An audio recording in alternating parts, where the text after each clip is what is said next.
Sans attendre, puisqu'on a pris un petit peu de retard sur le temps qui nous est imparti, mais ne vous inquiétez pas, vous aurez quand même, il y aura un débat, on va respecter les mêmes temps que pour les autres tables rondes.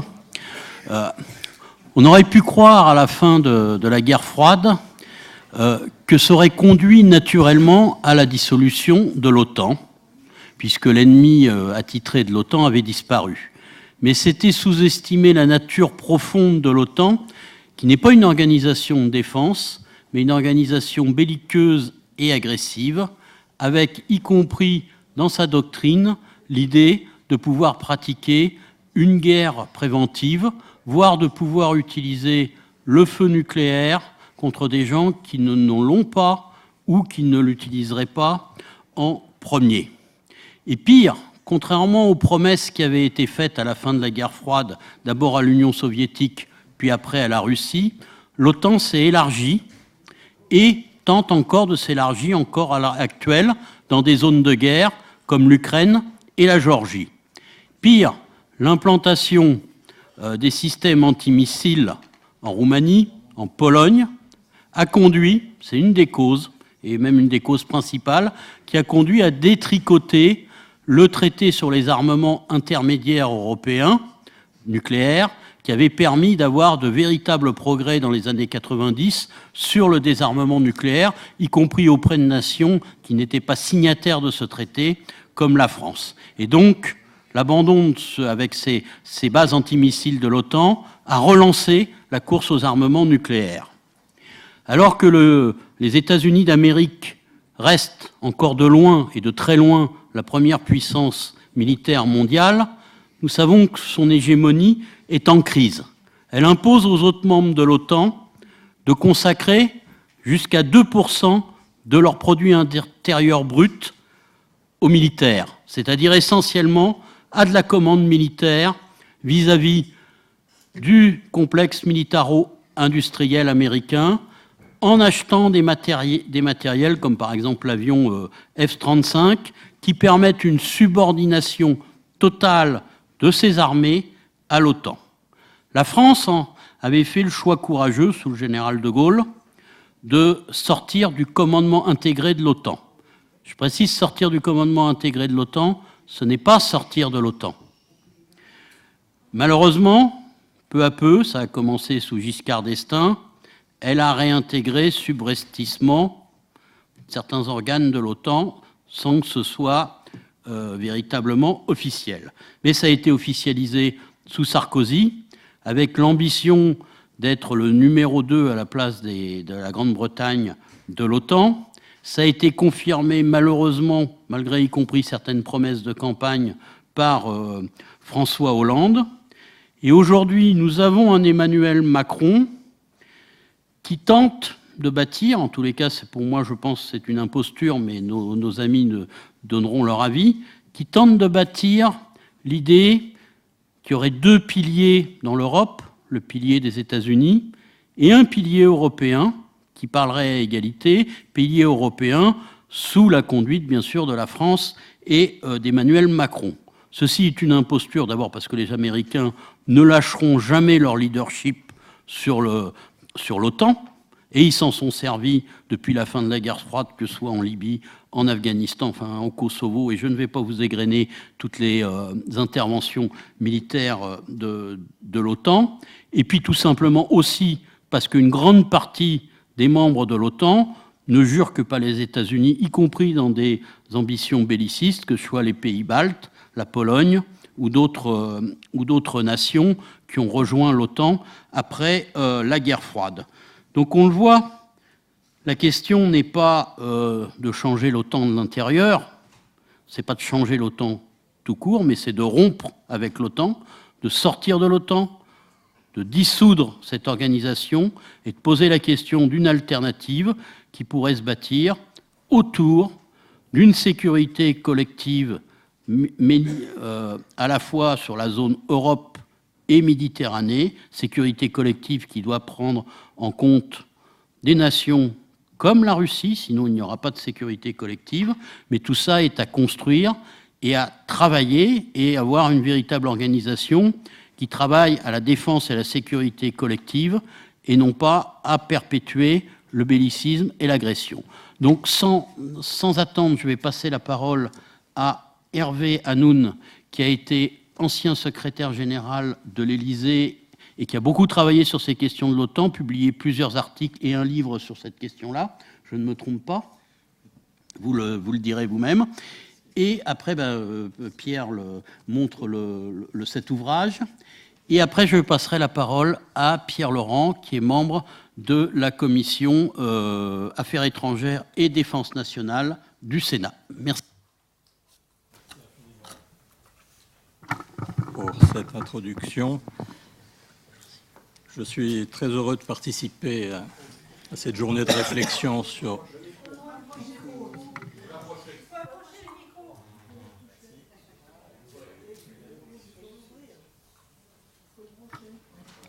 Mille merci. Je suis très heureux de participer à cette journée de réflexion sur la paix et le désarmement. Et je dois dire que le livre manifeste que nous avons publié avant l'élection européenne, qui s'intitule « Stop OTAN », n'a pas réussi, alors que c'était son objectif, à susciter un débat en France sur la participation à l'OTAN. Pourtant, lors des élections européennes de mai 2019, dans notre pays, les listes dont le programme proposait la sortie de l'OTAN ont recueilli, listes très diverses naturellement, 55% des suffrages exprimés, contre seulement 40% pour les listes favorables à l'OTAN. Il devrait donc être possible d'intéresser les Français, à mon avis, à la question de la dissolution de l'OTAN que vous avez évoquée, une question à mon avis, aussi vitale pour leur sécurité que celle de la lutte contre le réchauffement climatique. Je vais développer 5 raisons qui devraient conduire, à mon avis, la France à sortir de l'impasse que constitue l'OTAN. La première raison de sortir de cette alliance a trait à notre politique extérieure. Le ministre des Affaires étrangères expliquait récemment qu'il souhaitait faire de la France une puissance d'équilibre sur la scène internationale. C'est un bon concept. Le problème, c'est que la France ne peut avoir l'ambition d'être une puissance d'équilibre si elle est en même temps une puissance alignée sur l'OTAN et donc sur les États-Unis qui contrôlent cette organisation. La diplomatie française est entravée actuellement par la contradiction qui existe entre la politique de détente avec la Russie initiée récemment par le président de la République et les déclarations au contraire agressives qui sont faites au nom de la France par l'OTAN et par le G7. Je vais vous en donner un exemple récent. Les ministres des Affaires étrangères du G7 se sont réunis à Dinard le 6 avril 2019 et ils ont publié un communiqué dont je vous cite le point 45. « Nous sommes déterminés à protéger et promouvoir le système international fondé sur des règles dans le contexte du comportement irresponsable, déstabilisant et malveillant de la Russie, notamment son ingérence dans les systèmes démocratiques d'autres pays. » Fin de citation. Ce n'est pas le langage d'une puissance d'équilibre. Et on ne peut pas être en même temps une puissance d'équilibre et une puissance alignée sur l'OTAN et sur le G7. La deuxième raison de sortir de l'OTAN, cette organisation ne protège pas les Français, au contraire, elle les expose. Et au nom de la sécurité collective, on a plutôt l'insécurité collective. Par les enchaînements découlant de l'article 5 du traité, le traité de Washington, selon lequel une attaque contre l'un des 29 membres est considérée comme une attaque contre tous les autres, La participation à l'OTAN entraîne des risques élevés d'implication de la France dans des guerres qui ne sont pas les siennes. Pour donner un exemple concret de ces risques d'implication, nos avions de chasse participent périodiquement à des opérations dites de police du ciel de l'OTAN au-dessus des États baltes, opération qui vise à intercepter des avions russes se rapprochant trop de l'espace aérien balte. Et il y a quelques semaines, c'est un chasseur espagnol, F-16, qui s'est approché assez dangereusement de l'avion de ligne qui transportait le ministre russe de la Défense. Il y aura un jour dans ces opérations un incident grave, des avions abattus, et les Français, j'espère que ça ne concernera jamais la France, mais les Français pourraient se demander qu'est-ce que faisaient nos avions à 1500 km de nos frontières. Le général de Gaulle, comme vous l'avez dit, avait su éviter, par sa décision de 1966 de retrait du commandement intégré de l'OTAN, de placer la France dans ce dangereux mécanisme d'alignement. Il faut, à mon avis, revenir à une position de non-alignement si l'on veut éviter d'entraîner les Français dans les aventures guerrières des néoconservateurs américains. Et naturellement, de nos propositions était qu'une chance soit donnée aux Français, puisque M. Sarkozy n'a pas donné cette opportunité, soit donnée aux Français de sortir par un référendum de l'engrenage belliqueux que représente l'OTAN, un mécanisme de défense collective dont seuls les États-Unis ont le contrôle. La troisième raison de sortir de l'OTAN, c'est que c'est la seule voie pour avoir une politique européenne de sécurité et de défense, une politique européenne de défense et de sécurité commune qui soit indépendante des États-Unis. Pour comprendre ce troisième point, il faut d'abord rappeler comment on est passé de l'Europe de la paix voulue il y a 30 ans par Mitterrand et Kohl à l'Europe de la guerre à l'Est qui se profile aujourd'hui de façon rampante. Depuis la dissolution de l'Union soviétique et du pacte de Varsovie en 1991, l'OTAN n'a plus de raison d'être, comme vous l'avez rappelé, mais en application de la loi de Parkinson sur la propension des organisations à se perpétuer, l'OTAN a réussi à éviter sa dissolution en s'inventant un ennemi, la Russie post-soviétique, et l'OTAN s'est transformée d'une organisation de sécurité défensive en une organisation militaire expansionniste. Non seulement l'OTAN ne s'est pas dissoute, comme elle aurait dû logiquement le faire, mais elle a étendu son emprise sur 11 pays de l'ex-Pacte de Varsovie et de l'ex-URSS, passant de 12 membres en 1949 à 29 aujourd'hui.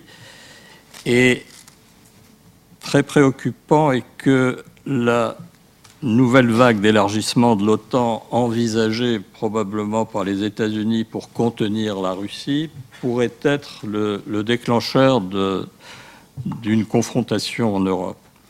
Le secrétaire général de l'OTAN, Stoltenberg, ne fait pas mystère de son projet d'ouvrir la porte, c'est son expression, de l'OTAN à l'Ukraine, la Géorgie, je reviendrai sur le point de l'Ukraine, ou encore la Bosnie-Herzégovine, la Macédoine et peut-être même le Kosovo, ce qui porterait à 34 le nombre de pays membres. Lors du référendum de 1992 sur l'Union européenne et le traité de Maastricht, j'étais moi-même au ministère des Finances à cette époque-là, nul ne pouvait imaginer que ce grand projet de Mitterrand et Kohl pour la paix allait être dévoyé à partir de 1998 par le projet géopolitique américain qui se dessinait de prendre le contrôle de fait ou une influence dominante sur la politique de défense et de sécurité commune européenne. Ceci grâce à l'élargissement simultané de l'Union européenne et de l'OTAN aux pays de l'Est de l'Europe, et grâce aussi à la décision lourde de conséquences du président Sarkozy d'abandonner en 2008 la position stratégique gaulliste de refus de participation au commandement militaire intégré de l'OTAN. Et à partir du moment où 22 des 28 pays de l'OTAN, de l'Union européenne, dont la France, devenaient membres à part entière de l'OTAN, l'esprit initial de Maastricht était d'une certaine manière trahi, car l'Europe pour la paix allait inévitablement être contrariée par l'ingérence des États-Unis avec leurs objectifs géopolitiques propres dans la politique européenne de défense et de sécurité commune. Pour revenir à l'Europe de la paix dessinée en 1992, il n'y a pas d'autre voie, c'est ce que nous plaidons dans ce livre, que de mettre fin à l'imbrication actuelle entre l'OTAN et l'Union européenne, ce qui suppose la sortie de l'OTAN des 22 pays de l'Union européenne qui en sont membres. Il serait en effet irresponsable de conduire les Français dans l'aventure d'une défense européenne, tout en maintenant dans le commandement intégré de l'OTAN sous direction américaine 80% des pays de l'Union européenne.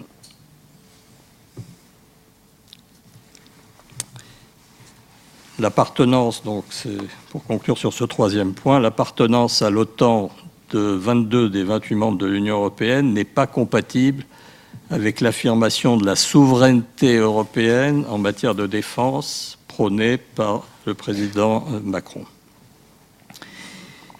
La quatrième raison d'en sortir, c'est de fuir l'alliance nucléaire floue et dangereuse qu'est l'OTAN.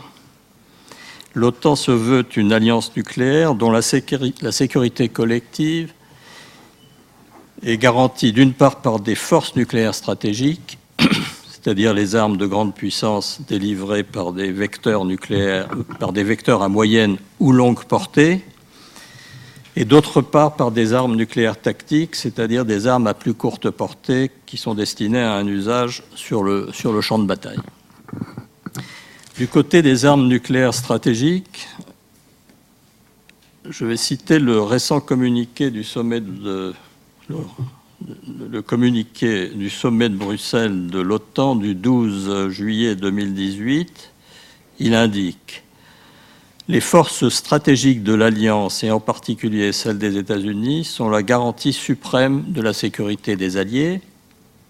Les forces nucléaires stratégiques indépendantes du Royaume-Uni et de la France ont un rôle de dissuasion propre et contribuent de manière significative à la sécurité globale de l'Alliance.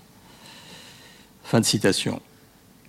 Ce communiqué semble indiquer que les forces nucléaires stratégiques françaises et britanniques contribuent à la garantie suprême de la sécurité collective des 29 alliés.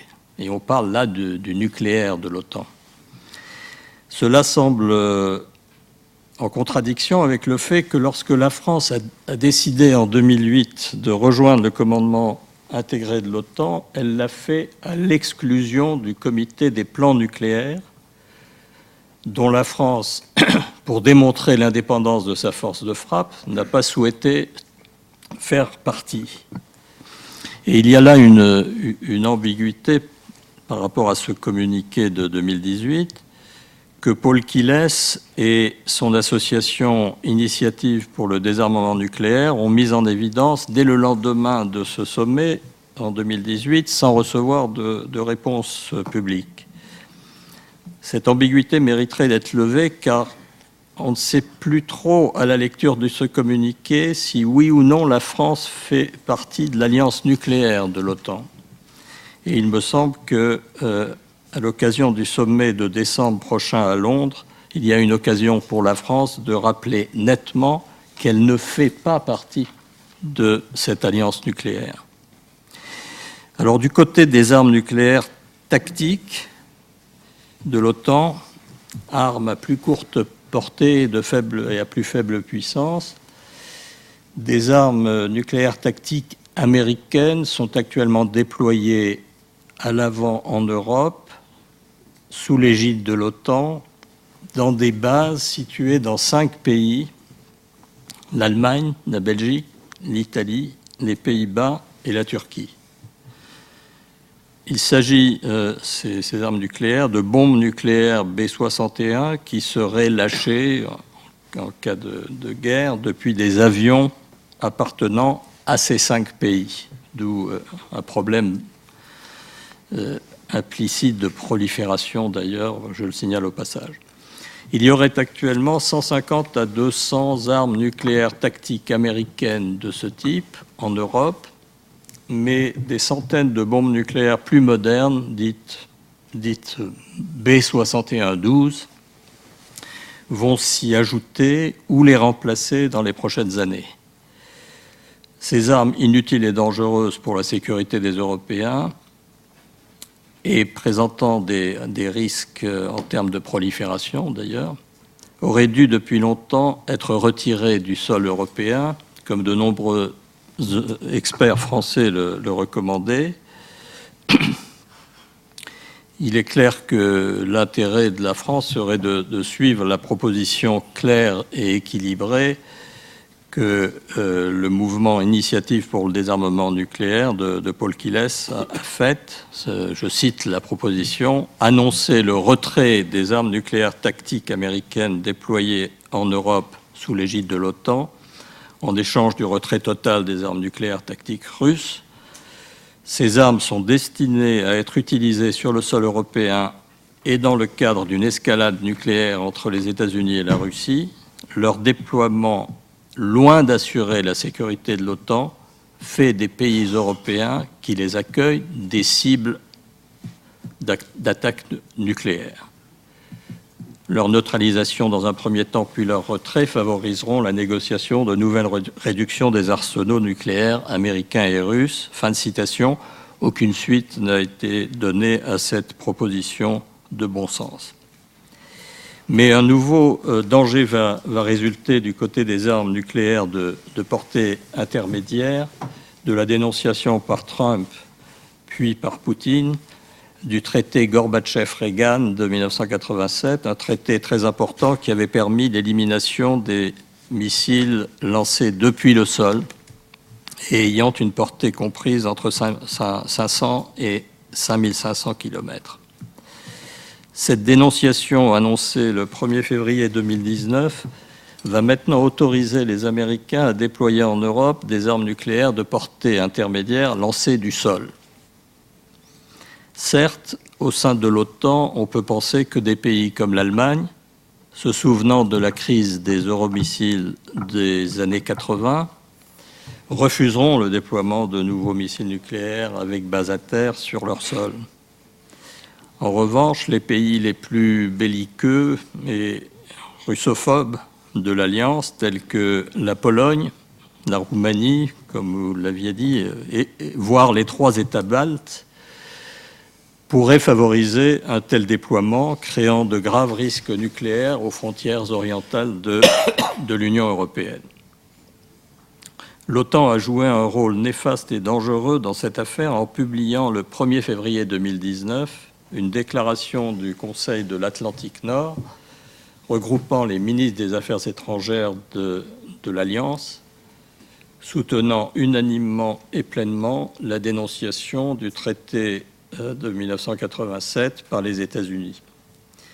Et alors que le président Macron avait à juste titre exprimé de fortes réserves sur la dénonciation de ce traité, le Quai d'Orsay a finalement soutenu la position américaine en faisant valoir la violation supposée du traité par la Russie. Dernier élément un peu troublant de l'imbroglio nucléaire de l'OTAN, la question de la consultation des alliés avant utilisation éventuelle des armes nucléaires américaines, stratégiques ou tactiques, pour défendre l'Alliance.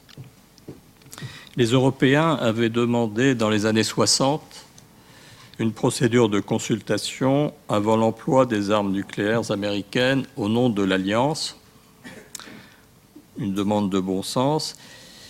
La réponse qui a été donnée, si on regarde les archives de l'OTAN, dans des directives d'Athènes de 1962, est en substance: la consultation avec les alliés est possible, elle est souhaitable, mais avec un caveat qu'on comprend, c'est « if time permits ». Ce sont les mots que je cite, si on a le temps. Cela veut dire que les pays membres pourraient théoriquement être impliqués, tout ça est naturellement théorique et hautement improbable, mais pourraient théoriquement être impliqués en tant qu'alliés de l'OTAN dans une frappe nucléaire américaine effectuée en urgence au nom de l'Alliance, sans nécessairement avoir pu être informés préalablement à cette frappe, et en s'exposant à une frappe nucléaire adverse en riposte. Je m'arrête là. On comprend pourquoi le général de Gaulle et François Mitterrand avaient laissé la France hors du commandement militaire intégré de l'OTAN.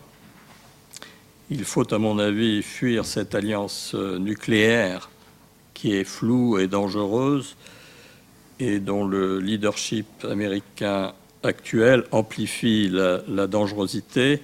Je rappelle que l'administration Trump a fait évoluer en 2018 la doctrine d'emploi de l'arsenal nucléaire des États-Unis pour élargir les possibilités d'utilisation de l'arme nucléaire en réponse à des attaques non nucléaires et pour développer des armes nucléaires de faible puissance, dites mini-nukes, supposées plus faciles d'emploi sur le champ de bataille.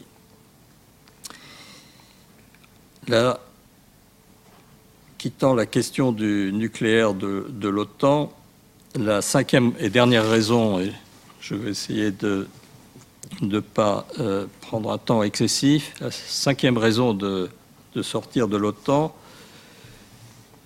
est de préserver la France du scénario catastrophe d'une nouvelle guerre de Crimée.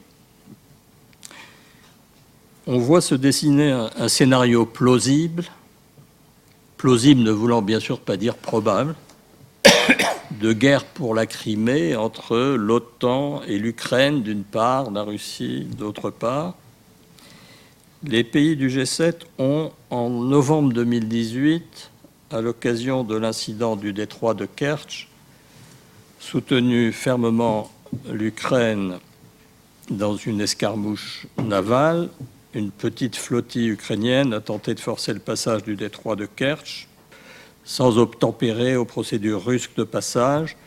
Les Russes ont fait un usage excessif de la force pour éviter ce passage, qui aurait vu contester physiquement leur souveraineté de fait sur la Crimée depuis 2014. Et les pays du G7, à l'occasion de cet incident, ont durci leur position sur la Crimée. Tout ceci n'a pas été noté, on n'aurait pas lu ça dans aucun journal ni aucun média. Le 30 novembre 2018, les ministres des Affaires étrangères du G7... Mettez le micro. Je suis désolé. Pardonnez-moi. Donc le 30 novembre 2018, les ministres des Affaires étrangères du G7 ont déclaré, je cite, « Nous ne reconnaissons pas et nous ne reconnaîtrons jamais l'annexion de la Crimée. » Fin de citation. En donnant un caractère éternel à leur position par l'introduction du mot « jamais », les pays du G7 se prononçaient implicitement pour la rétrocession par la Russie de la Crimée à l'Ukraine Et ce communiqué du G7 encourage de fait l'Ukraine à reprendre éventuellement la Crimée par la force, et il rend plausible un conflit armé entre la Russie et l'OTAN pour la Crimée. Le peuple ukrainien a eu pourtant l'intelligence de renvoyer l'ancien président. Oui. Voilà. Voilà.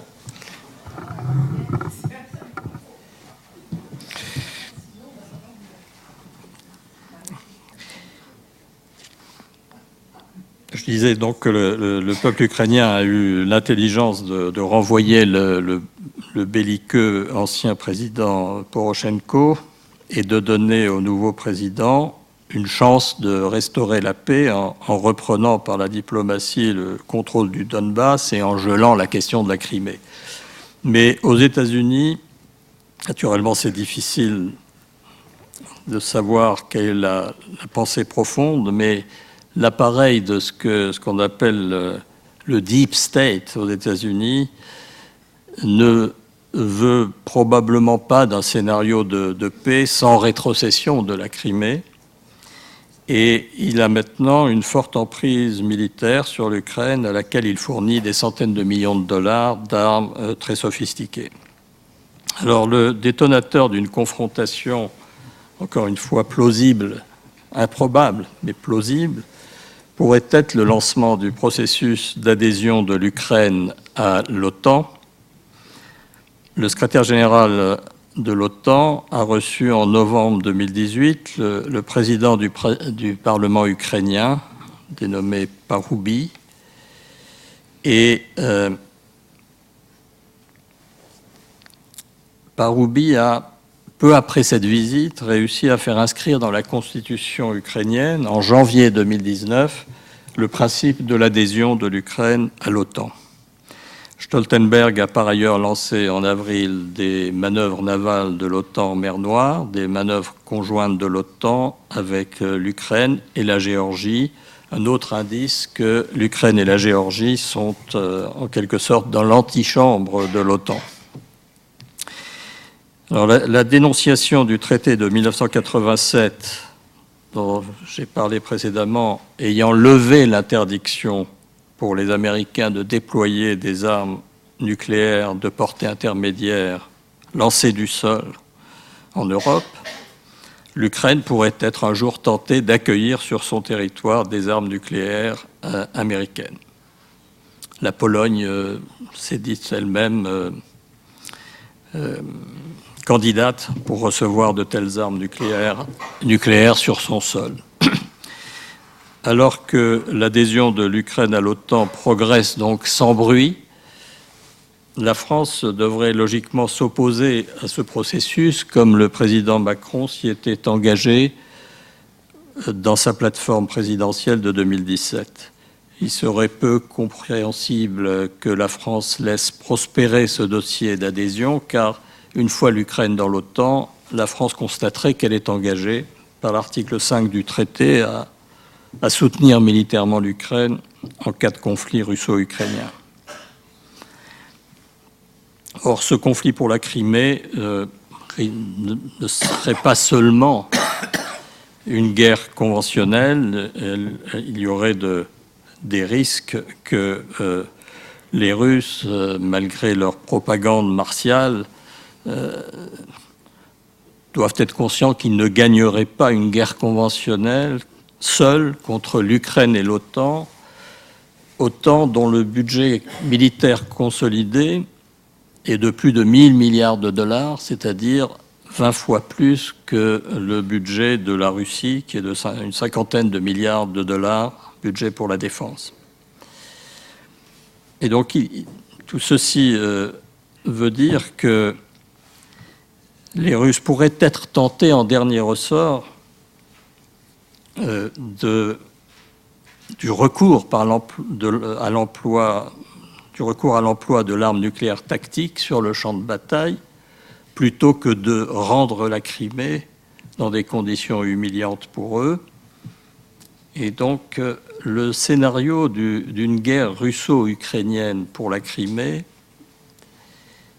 c'est un scénario qui a une faible probabilité d'occurrence, mais c'est un scénario plausible et sa sévérité serait tellement élevée qu'elle devrait suffire, à mon avis, c'est pour ça que je l'ai mis comme 5e raison, elle devrait suffire à elle seule à fonder rationnellement une sortie de la France de l'OTAN pour éviter son implication le moment venu dans une guerre de Crimée dans laquelle elle n'a rien, avec laquelle elle n'a rien à voir.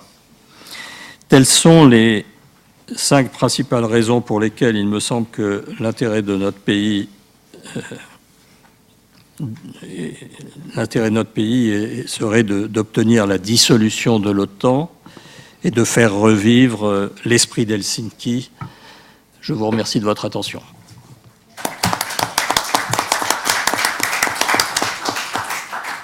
Alors, Pierre Laurent, comment casser cette machine infernale qui se nomme OTAN ? Bon, je vais tenter à mon tour d'apporter plusieurs éléments de réflexion en essayant pour ma part, de lier les enjeux d'une sortie et d'une dissolution de l'OTAN à ce que pourraient être des pistes de réflexion sur un nouveau système de sécurité collective. Je lis délibérément, dès le début de mon propos, les 2 questions, parce que je pense que nous devons nous poser les 2 questions en même temps. Elles ne seront pas successives si jamais on parvenait à s'engager dans dans une direction qui nous dégagerait de l'OTAN, ce qui est souhaitable. Je vais, moi aussi, après ce qu'a dit Hervé Hanoun, apporter un certain nombre d'éléments dans ce sens. Je pense que immédiatement, évidemment, se pose la question de savoir dans quel système de sécurité collective nous voulons nous projeter. Et je pense même que être capable de commencer à poser des jalons dans ce sens est une des conditions pour rendre crédible, politiquement crédible et efficace, une mise en mouvement de nos concitoyens autour de la nécessaire sortie et dissolution de l'OTAN. Bon, pour ce qui nous concerne, vous savez évidemment tous ici que la position d'hostilité à l'appartenance de la France à l'OTAN est une position historique des communistes, qui mêlaient là, dans leur opposition, à la fois le refus d'une alliance atlantiste agressive et en même temps le refus d'un système, d'une stratégie de bloc qui pouvait à tout moment être une source de danger, voire de déflagration majeure pour la planète. La France, effectivement, avait pris ses distances avec l'OTAN sous De Gaulle, en sortant du commandement intégré, ce que les communistes à l'époque avaient salué positivement. De Gaulle l'avait fait en affirmant l'indépendance de la France à travers la montée en puissance de la force de dissuasion nucléaire française. Les 2 dimensions étaient dans la politique gaulliste intimement liées. Effectivement, comme l'a dit Yann d'entrée, la fin du bloc soviétique offrait une opportunité de penser autrement les équilibres de sécurité du monde. Cette opportunité n'a pas été saisie et Sarkozy, dans un premier temps, le statu quo, disons, gaulliste est resté en l'état, mais progressivement, la réintégration de fait, puis assumée dans l'OTAN et dans son commandement militaire, et l'otanisation de nos politiques s'est réaffirmée, et de manière très forte avec Sarkozy en 2009, enfin 2008-2009, et depuis, en vérité, n'a pas cessé. Nous sommes aujourd'hui donc dans une situation où la France est fortement insérée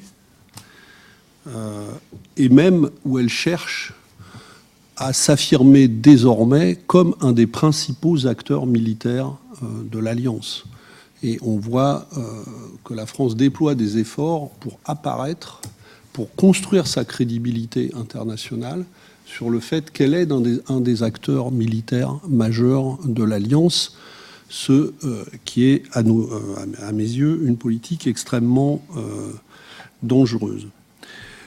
Mais si j'ai évoqué la position historique des communistes, c'est justement pour ne pas en rester là. C'est-à-dire que je crois qu'il ne suffirait pas de la répéter, il faut réfléchir aux raisons d'actualité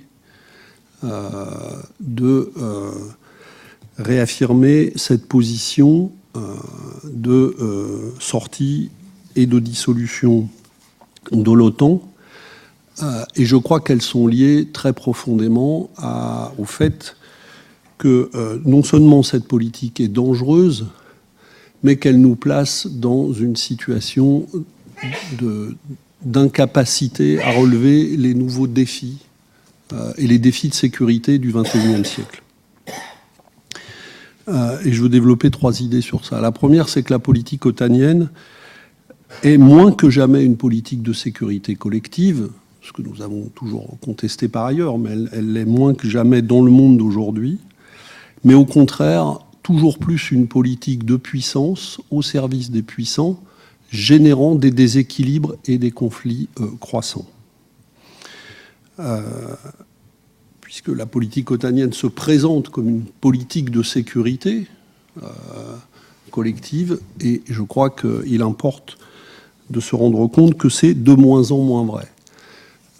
Il y a eu ces dernières décennies une montée en puissance de la politique d'intervention otanienne, qui s'est d'ailleurs construite au détriment de la place de l'ONU dans les processus mondiaux, qui a fait reculer la maîtrise multilatérale de l'engagement possible de conflits.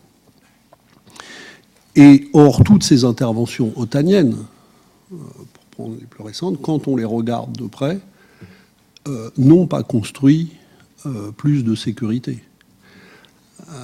La guerre en ex-Yougoslavie laisse jusqu'à aujourd'hui encore la plupart des pays des Balkans dans une situation extrêmement difficile et une situation de déséquilibre important. D'ailleurs, ces pays, jusqu'à aujourd'hui, alors que nous avons fait la guerre, si je puis dire, en leur nom à l'époque, sont toujours aux portes de l'Union européenne sans que nous les ayons intégrés dans l'Union européenne, Et les guerres suivantes, les guerres d'Afghanistan, qui vont, si l'on en croit l'état actuel des choses, à plus ou moins court terme, déboucher sur le retour négocié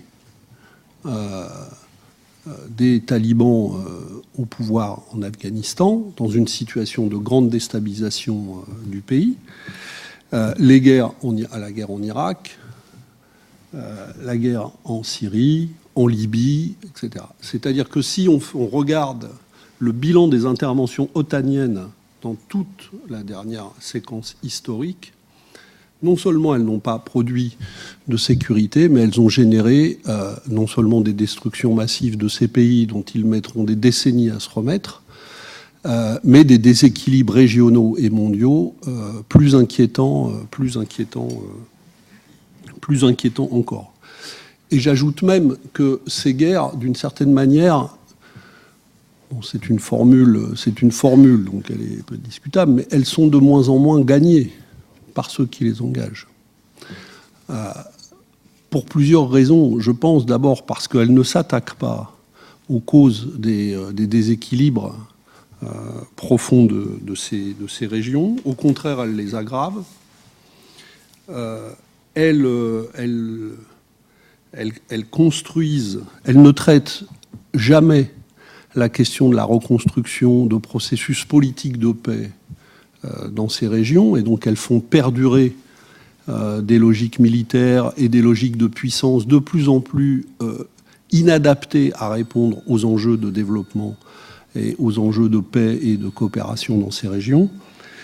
Et donc, on est dans une situation... Donc, pour raccourcir ce que je veux dire là-dessus, c'est que je crois que l'OTAN n'a jamais été, mais est de moins en moins un facteur de sécurité et d'équilibre, et de plus en plus un facteur de guerre et d'instabilité. Et les dangers croissent, pour des raisons sur lesquelles je ne développerai pas, parce qu'elles viennent d'être évoquées. Par exemple, les rapports avec la Russie, où on voit que les dangers croissent avec la volonté expansionniste de l'OTAN aux frontières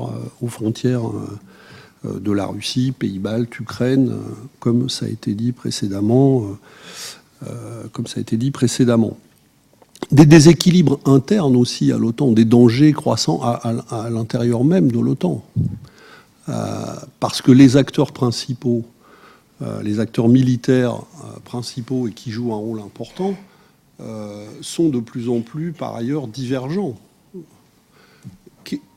Quels sont les objectifs communs de sécurité aujourd'hui qui unissent la France, Donald Trump, Erdogan et la Turquie, et d'autres pays européens, la Grande-Bretagne de Boris Johnson, l'Italie de Salvini il y a quelques mois, etc. Donc quand on regarde la géographie politique de cette alliance, elle ne donne pas vraiment le sentiment d'être une alliance de sécurité collective, commune, bien au contraire. Donc, on a des intérêts de l'OTAN sous commandement américain et les intérêts de sécurité collective du monde qui sont en train, je crois, de diverger de manière de plus en plus importante.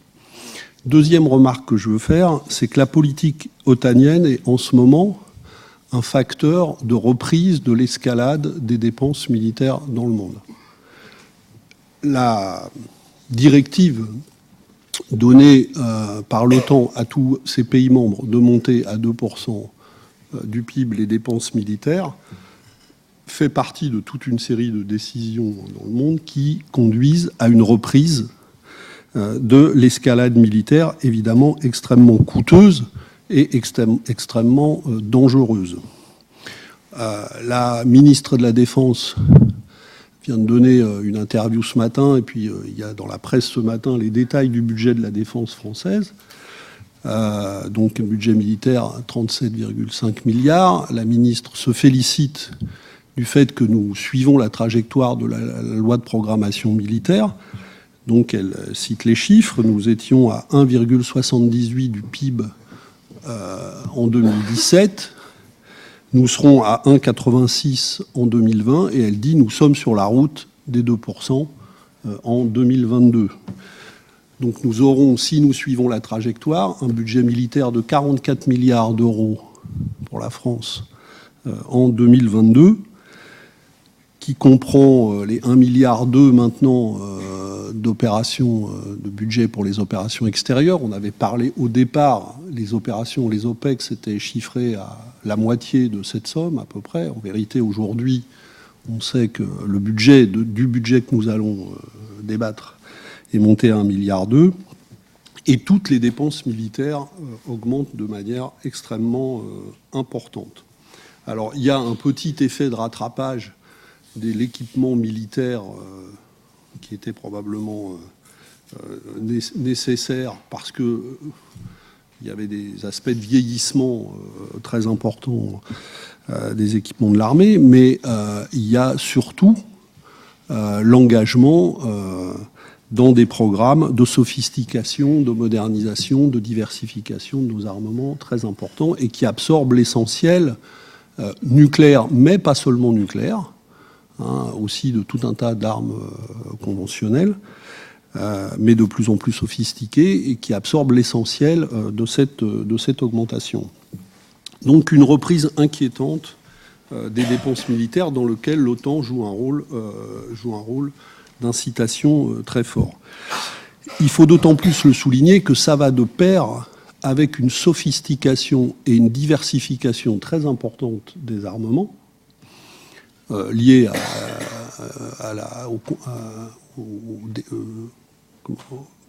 au progrès, entre guillemets, technologique en la matière, et à une extension des champs visés. Je pense notamment à l'espace. Tout le monde a l'air de considérer que la militarisation de l'espace, j'ai envie de dire pour le moment, l'annonce de la militarisation de l'espace, si nous ne faisons rien, là je ne m'adresse pas à ceux qui sont, est en train de passer comme une lettre à la poste.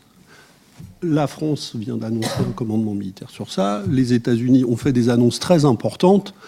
Pour le moment, on n'a pas l'impression, et c'est notre responsabilité probablement qu'il en soit autrement, ça ne semble pas soulever l'émoi que ça devrait soulever.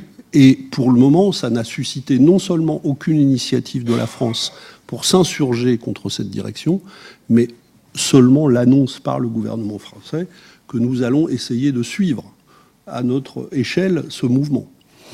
Donc il y a une extension, une diversification, avec des conséquences, là je ne reviens pas sur ce qui a été dit avant, des conséquences humaines extrêmement graves. J'ajoute une chose d'ailleurs, un commentaire à ce qui a été dit précédemment sur les conséquences extrêmement dévastatrices des armes. Il y a eu une polémique, je ne sais pas si vous l'avez suivi, avec un militaire qui s'est exprimé sur la manière dont on menait la guerre en Syrie.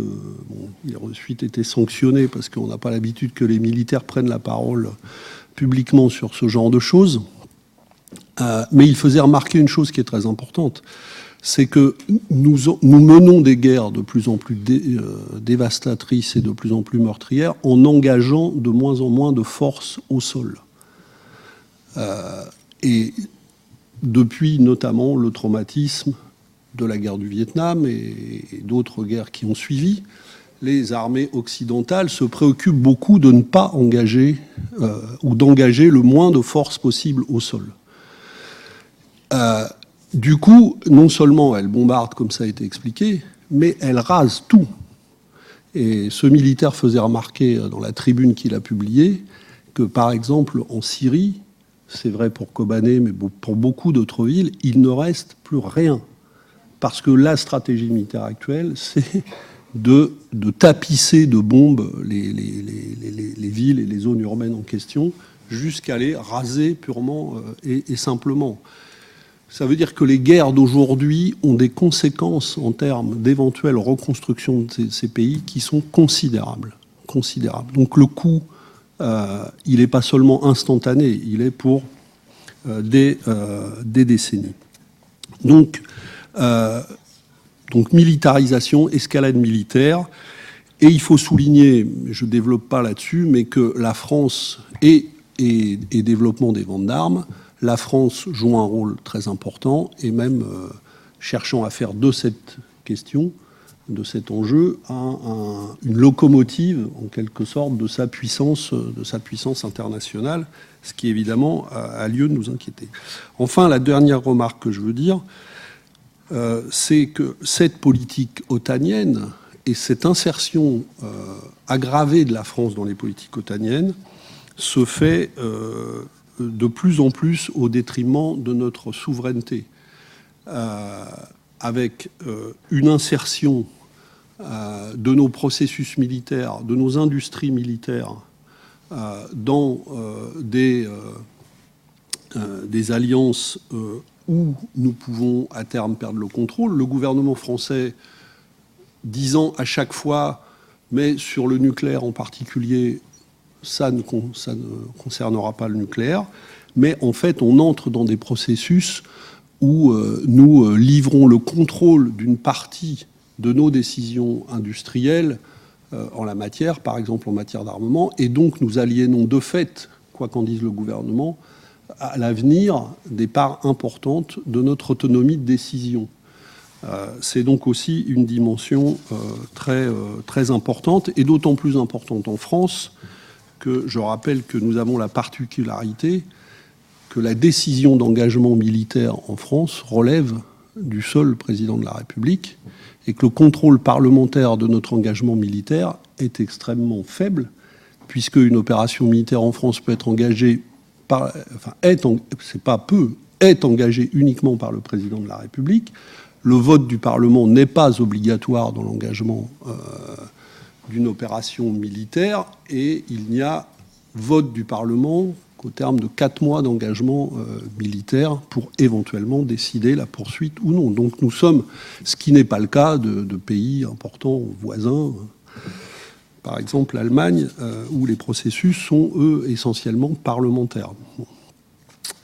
Donc je crois que tout ça plaide pour aller, comme ça a été dit, vers une sortie, un dégagement, une dissolution de l'OTAN, pour un autre système de sécurité collective.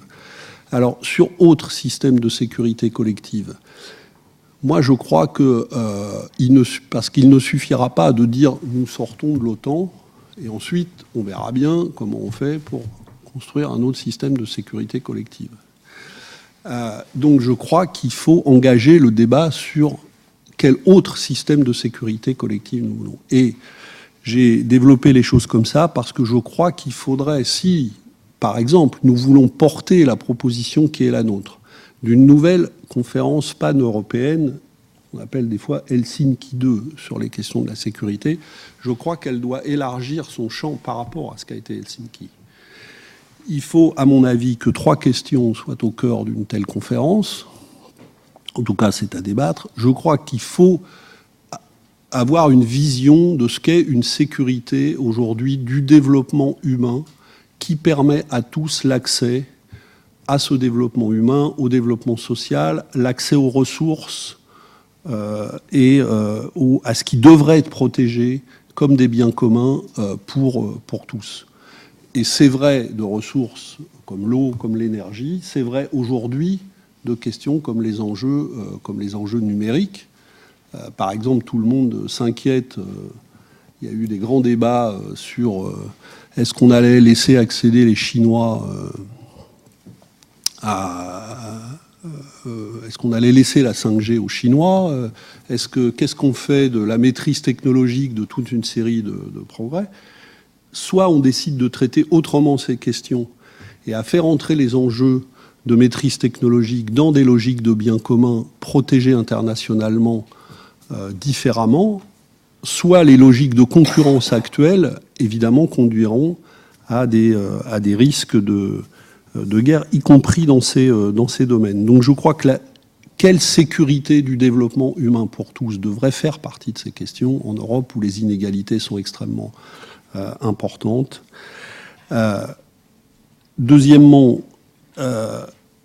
quelle place donnons-nous à la désescalade militaire? Donc la question de reprendre une autre voie que celle qui est celle de l'escalade actuelle vers des processus de désescalade et des processus de désarmement. C'est vrai de la question nucléaire, vous évoquiez la question des bases de missiles, mais je pense que ça devrait aussi concerner d'autres secteurs, y compris des armements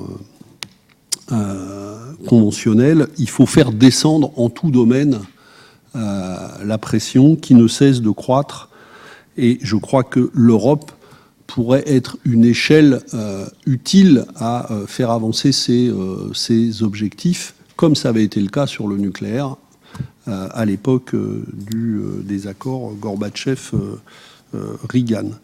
Et enfin, une sécurité collective, c'est une sécurité souveraine pour tous.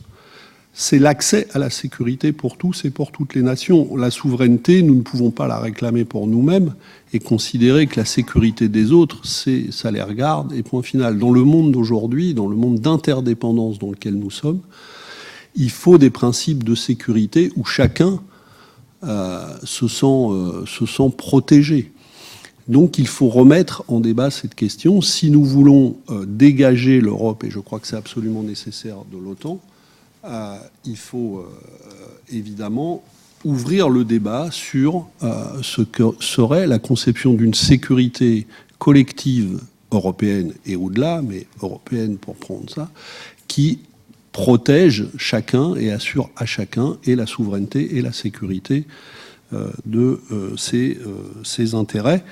Là, il y a toute une série d'enjeux concrets pour construire les moyens de cette autonomie qui, aujourd'hui, serait difficile à assurer si nous ne construisons pas autre chose pour toute une série de pays, soit parce qu'ils sont complètement dépendants des États-Unis, soit parce qu'ils n'ont pas, pour le moment, construit les moyens de cette sécurité, soit parce que les moyens de cette sécurité ne sont pas suffisamment partagés avec des objectifs communs. Donc je pense qu'il y a à porter en même temps, en tout cas à porter notre exigence de sortie de l'OTAN, et en même temps à ouvrir progressivement le débat sur ce que pourrait être ou devrait être ce système de sécurité collective alternatif à la situation actuelle. Merci Pierre.